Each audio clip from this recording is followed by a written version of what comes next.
Well, this is Baruch Fleischman here, back at the Tikkun Elevator Kollel. Let me see if I can get my screen. What do I have to do here? There we go. Get my screen.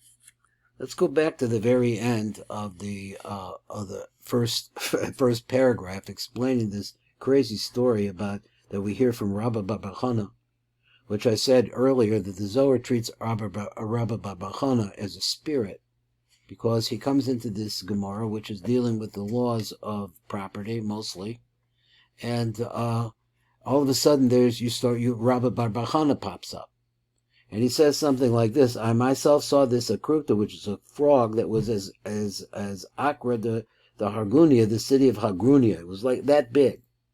And how large was the city of Hagrunia? It was 60 houses. A serpent came by and swallowed it. Then a pushkansa, which he explains, the Rashbam here explains, that pushkansa is a female raven. Pushkansa came by and swallowed the serpent. Then it ascended, it flew upwards and perched on a tree. Come see how great the strength of that tree is. That's where we're at right now. So he said, behold, when someone listens to the singing of a singer who is wicked, it hurts the person, it keeps him from serving the Creator. But when he listens to a singer who is virtuous and worthy, it helps him, as will be explained. Now, the reason for this, the Rebbe writes, or the commentary writes, this is the Rebbe writing. The reason for this is that the voice of song is drawn from the birds. Now, what in the world does that mean? And he says you can learn this. He says that, as we find in the Midrash, which is the purification of a leopard. So a person who develops biblical leprosy, which is not the same thing as what we call leprosy today. So he says, why is it the purification? But a person becomes leprous, his skin gets a terrible disease, is dependent on the purification that he has to have 2 live, pure birds. So the quote in the Talmud is, let the chatterer, which is a bird, come and atone for the chatterer, because we understand that the concept of leprosy, biblical leprosy, comes as a result of speaking slanderously or speaking critically of others. We call this Lashon Hara.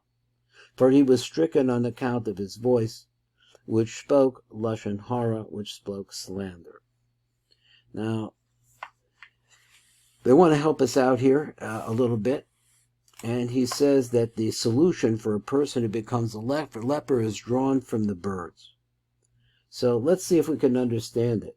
He says, in Kabbalistic terminology, the 2 birds represent Zer Anpin and Malchus, which are the 2 opposites, the male, which is Zer Anpin, and the female. Let's think of these as sort of like the basic forces of the universe. It's not so simple, but that's the basic opposite forces. Everything that's opposite and is separated could be changed, come back to the source of Zer Anpin and Malchus. The goal of Zer Anpin and Malchus is to become united. So he says Zer Anpin and Malchus, which correspond to the voice and speech, which I think I mentioned in the last year, respectively. The birds also symbolize the 2 cherubs that were on the Holy Ark. Now there are 2 of them, not just one of them, so the 2 opposites. These cherubs were the source of prophecy in the temple. When Moshe entered the outer section of the communion tent, that is the tent of meeting, which usually translated that to speak with God, he would hear the voice speaking to him from between the 2 cherubs on the ark's cover over the Ark of Testimony. Now this is Moshe Rabbeinu hearing this, realizing that it's coming from these 2 opposites. So the Ark of Testimony is where the tablets were stored. Thus the voice of holiness has its origin in the 2 cherubs, which are analogous to the 2 birds, which we said before is the concept of Zer Anpin and Malchus. Now, Zer Anpin is composed of 6 points. Those 6 points are called Chesed, Gevurah, Tiferes, Netzach, Hod, Yesod, and Malchus is the 7th.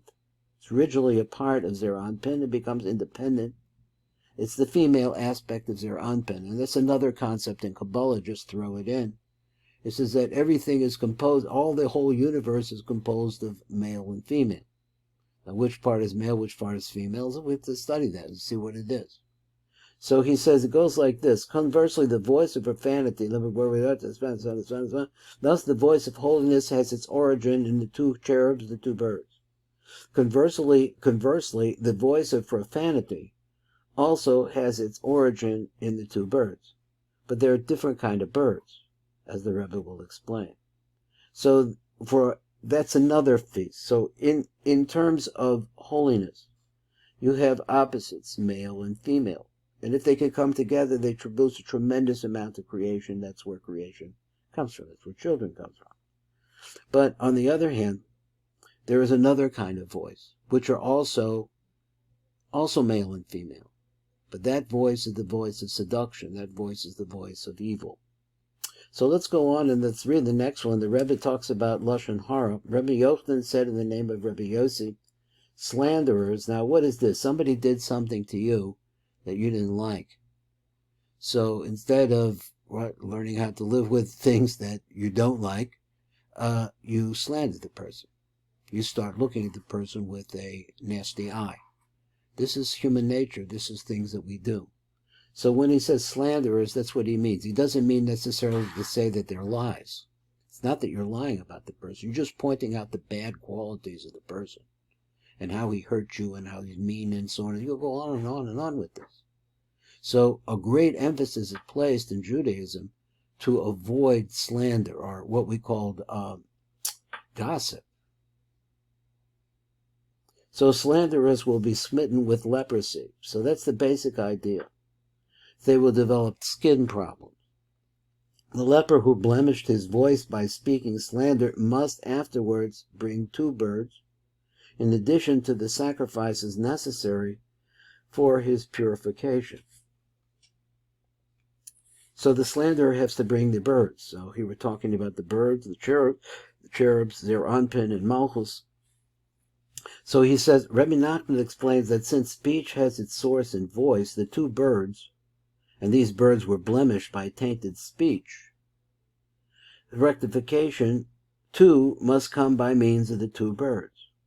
So just like we have 2 birds, there's a phrase in Hebrew, it says, Zeh keneged zeh bara osam.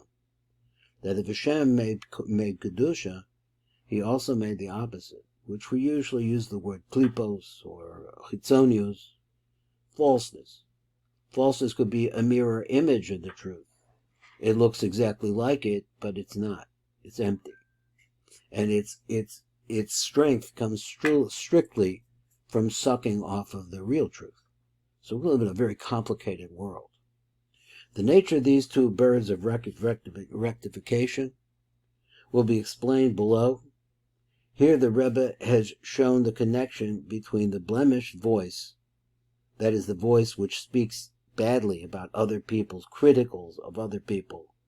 So then you have the concept of speech and then the 2 birds. So we're going to see right now as we go on into this Torah a little bit further, more of the ideas of Rebbe Nachman. I call him, refer to him as Rebbe Nachman, the Rebbe Nachman ben Fege. That was his mother's name. This is Baruch Fleischman. I'm at the Tikkun Elevator Kolo.